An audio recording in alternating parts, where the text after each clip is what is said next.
जोहार, नमस्कार। मैं उमेश कुमार एक बार फिर से नए सेगमेंट में आप सभी का स्वागत करता हूं, अभिनंदन करता हूं, इस्तकबाल करता हूं। इस नए सेगमेंट में मैं आज आप सभी के साथ झारखंड की एक और जनजाति के बारे में बातचीत करूंगा। जी हाँ, मैं आज आप सभी के साथ हो जनजाति के बारे में बातचीत करूंगा। अगर हो जनजाति की मैं बात करूं तो ये झारखंड में जनजातियों की आबादी का, अगर आबादी के अनुसार बात करें तो उसके हिसाब से चौथी सबसे बड़ी आबादी है। और जनसंख्या की बात करूं और जनगणना के अनुसार तो 2011 में हुई जनगणना के अनुसार इनकी आबादी 9,28,289 है। और वहीं अगर प्रतिशत में बात करूं तो झारखंड में जितनी भी जनजाति पाई जाती है उसका 10.73% आबादी हो जनजाति की पाई जाती है। इनके संकेंद्रण की बात करूं तो ये पश्चिमी सिंहभूम यानी कि कोल्हान के क्षेत्र में ज़्यादा पाए जाते हैं। ऐसा नहीं है कि ये आरंभ से ही कोल्हान के क्षेत्र में पाए जाते हैं। ऐसी मान्यता या ऐसी धारणा है कि पहले वहाँ मुंडा और सारवाक भूया और सारवाक लोगों की जनजाति पाई जाती थी, लेकिन उनको हटाकर वे वहाँ स्थापित हो गए। लेकिन इस बात की पुख्ता प्रमाण नहीं है। अगर इनकी भाषा की बात करें तो इनकी भाषा प्रोटो ऑस्ट्रिटिक है। और इनके प्रजाति की बात करें तो इनकी प्रजाति प्रोटो ऑस्ट्रेलाइड है। अगर इनका रहन सहन की बात करें, क्योंकि ये कोल्हान के क्षेत्र में रहते हैं, पश्चिमी सिंहभूम में, और अधिकांश लोग प्रकृति या जंगलों के बीच में रहते हैं, तो कृषि इनका अस्थायी पेशा है। लेकिन जैसे वहाँ उद्योगों का विकास हुआ, कोल्हान क्षेत्र में खनन कार्य प्रारंभ हुए, तो लोग उद्योग धंधों से भी जुड़े और अपने आर्थिक गतिविधियों से जुड़े अपने स्थिति को समृद्ध किए। और चूंकि जंगलों के बीच रहते हैं तो कृषि के साथ साथ इनकी अर्थव्यवस्था को आगे बढ़ाने के लिए इनमें शिकार करने का भी इनका विशेष शौक है और विशेष रुचि है। अब अगर शादी विवाह की बात करें इनका कि शादी विवाह की क्या प्रथा है,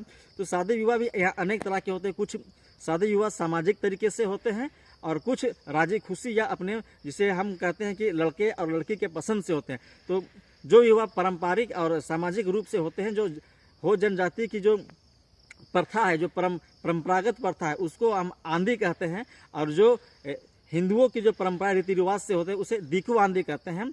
और जो हरण करके जो विवाह होता है उसे ओपोर तिमी कहते हैं। और जो लड़का और लड़की के राजी मतलब एक दूसरे के पसंद से होता है उसे राजी खुशी कहते हैं। और जो शादी विवाह या हट के माध्यम से होता है उसे अनादेर विवाह कहते हैं। और इसमें विवाह के मूल्य को या वधु मूल्य को गोनों कहते हैं। चूँकि आंधी और दिकु आंधी चूँकि परंपरागत प्रथा है, उसमें सामाजिक तरीके से विवाह होता है, तो वधु मूल्य का प्रचलन बढ़ जाने के कारण बहुत वस्तु और जो मुद्रा है उसका लेन देन बढ़ जाने के कारण अभी वर्तमान में लोग अनादेर विवाह और राजी खुशी विवाह की ओर ज़्यादा झुकाव उनका बढ़ गया है। और ज़्यादातर यह होता है कि लड़का लड़की के पसंद से ही अभी विवाह होता है। अब इसमें क्या है कि हो जनजाति में एक बहुत ही अच्छी व्यवस्था है, पीढ़ व्यवस्था। पीढ़ व्यवस्था होता क्या है कि देखिए, पीढ़ कोल्हान में जहाँ पे हो जनजाति का निवास स्थान है, वे अनेक गाँवों को मिलाकर एक पीढ़ बनता है।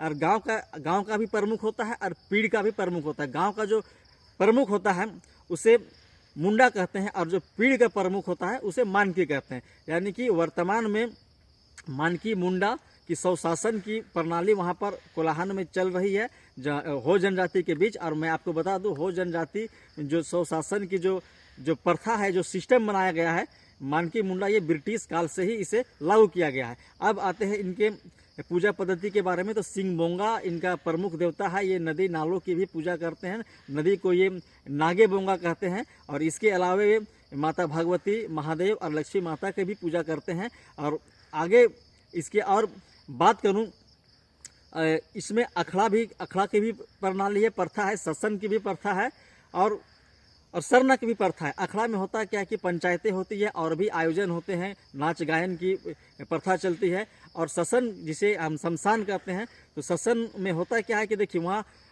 हो जनजाति के लोगों को मृत या पार्थिव शरीर को जलाने की भी प्रथा है और दफन करने की भी प्रथा है। अगर अप्राकृतिक मृत्यु होती है, चेचक रोग जैसी गंभीर रोग के कारण मृत्यु होती है, तो उसे दफन किया जाता है। और जो प्राकृतिक मृत्यु होती है उसमें जलाया जाता है। और इसमें कुछ ईसाई और हिंदुओं का भी, चूंकि उनमें धर्मांतरण हुआ है, तो ईसाई लोग जो होते हैं कि वो दफन करते हैं, और जो हिंदू लोग होते हैं वो उसे जलाते हैं। तो ये तमाम तरह की बातें थी हो जनजाति के बारे में जो मैंने आपको बताया। और एक बात इसमें है कि जो ग्राम देवता का इनमें बहुत ये प्रमुख स्थान है। ग्राम देवता को ये मानते हैं, जिसे ये साहेर कहते हैं, देसावली कहते हैं। और ये ग्राम देवता को बहुत ही परोपकारी मानते हैं और फलदायी मानते हैं। और ऐसा मानते हैं कि ये जो आपदा होती है उसे बचाते हैं और उसे ये पानी का देवता मानते हैं और ये उनके पूजा करते हैं। त्यौहार की बात करें तो इसमें माघे, बाहा, दमराई, कोलम इत्यादि त्यौहार है जिसे हो जनजाति के लोग बड़े ही